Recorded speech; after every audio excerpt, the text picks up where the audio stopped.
You Can Run, a Kramer and Shadow novel, by Greg Smith. Chapter 1.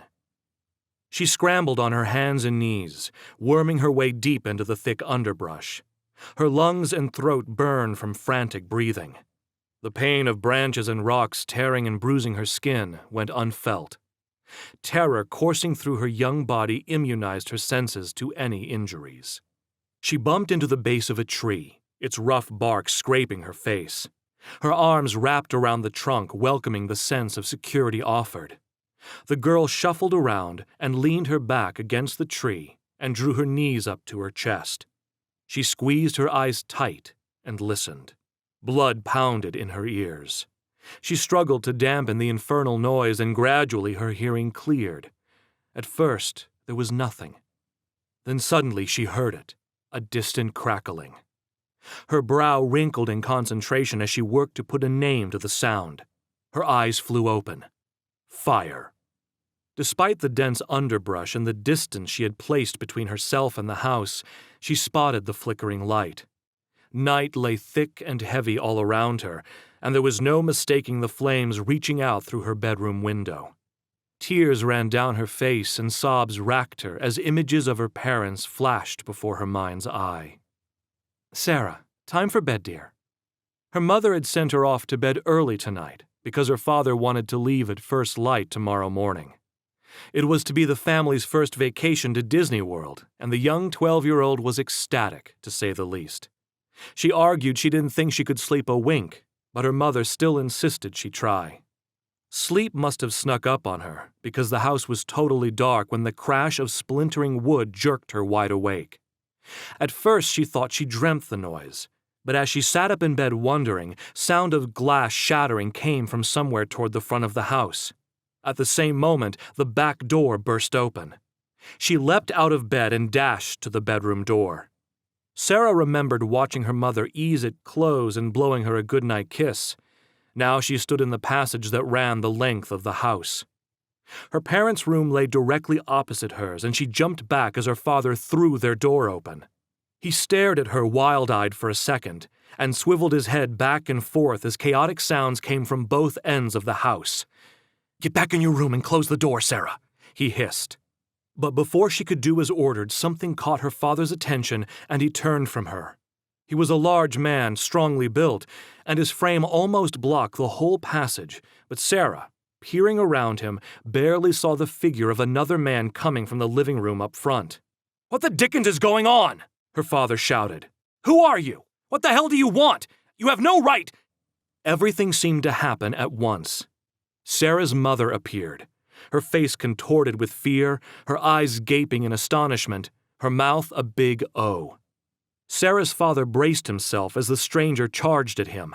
As the two collided in a melee of swinging fists, another man crashed into the pair. He must have come from the kitchen at the rear of the house. Her mother screamed. Sarah screamed even louder. Her ear-piercing screech resounded in the passage, now a scene of an ugly brawl. "Get out! Now!" Father's muffled shout came from inside the tangle of bodies on the floor.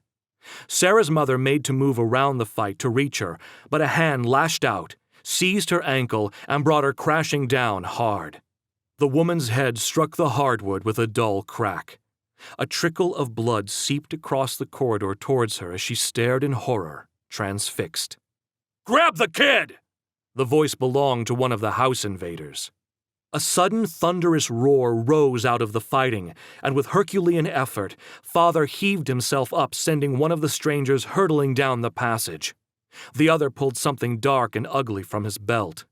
An explosion filled the hallway. Sarah's hands flew to her ears as she let out a long, high-pitched shriek. Her father toppled to the floor, but not before his shocked and sorrowful expression seared itself into the young girl's mind. She bolted.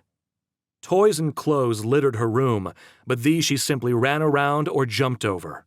She focused on her bedroom window, her only avenue of escape. Her hands grabbed the wooden frame and, using all her youthful strength, she hefted the window up and flung herself through into the night. Judo lessons at school came into play, and she tucked and rolled as she hit the ground. She sprang to her feet and ran straight for the forest bordering the family property. Now, hunkered down and shivering from shock and fear, the girl was mesmerized by the sight of her home burning. Regarded as inquisitive by everyone who knew her, Sarah had always had a question to pose. Even as her tears glistened in the glow of the fire, her mind raced. If the strangers were after her, why hadn't they simply come through her bedroom window? Why did they break into the house so savagely? And why, oh why, did they have to hurt her parents like they did? A man emerged from the house. Instinctively, Sarah froze, every muscle taut. Only her eyes moved. They followed the man as he walked to the edge of the flames, his figure silhouetted against the fiery glare. He reached the area where Sarah's bedroom used to be and stared at the conflagration. He glanced up as his partner came from around the rear of the house and joined him. The two men stood for a long moment, gesturing at the fire and each other. Sarah guessed from their body language they were angry, probably at how the night's events had turned out. One of the men looked down, fingers scratching his chin as if he were in deep thought. Suddenly his whole body stiffened and he dropped to one knee. He touched the ground with his fingertips, and his head turned slowly as his eyes tracked a line of some sort. His arm rose and pointed straight at the tree, right where Sarah hid. Fear seized her. She could not breathe. Cold sweat appeared along her hairline and trickled down her chest. Her stomach lurched, and the sudden urge to vomit swept over her as bile boiled up her throat. She shot to her feet. She had to run, had to... A man blocked her escape, someone she hadn't seen before. He grabbed a handful of her hair. "Gotcha, you little minx," he hissed close to her ear, and louder. "Over here, guys! I have the kid! She ain't going nowhere!"